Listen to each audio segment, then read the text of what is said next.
بغيت نشارك معكم البقوله غادي نطيبها. شديتها نقيتها وغسلتها، ودابا انا قطعتها. ملي قطعتها دابا انايا سبق لي درت الكميه الاولى، يلاه غلات بدات تطيب وغنزيد عليها هذه.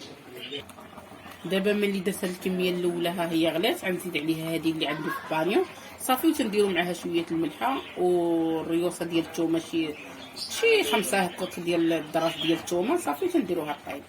ودابا من بعد ما طابت البقوله ديالتنا ها هي، شديتها صفيتها وعاد درتها هنايا. بالنسبه للعطريه درت شويه ديال التحميره، شويه ديال السودانيه، كمون، 4 فصوص ديال الثومه، وغنديرو زيت البلديه. هي هاد البقوله كتبغي زيت البلديه، ندير زيت البلديه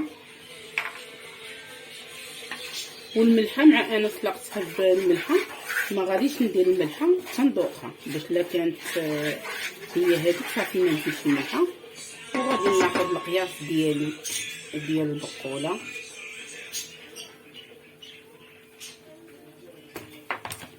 صافي اللي غادي نشرمل وغنديرها فوق البوطه تتلبى مزيان وتنشف صافي، وغادي نحطها وبالصحه والراحه البنات. وهذه هي الطريقه ديال البقوله ديالتي، نتمنى تعجبكم. وهذا هو الشكل النهائي ديال البقوله ديالي. لا عجبتكم الوصفه ما تنساوش تابوناو عندي وديروا لي لايك باش ان شاء الله تدعموني، ونبقى نحط لكم الجديد. وشكرا، بالصحه والراحه.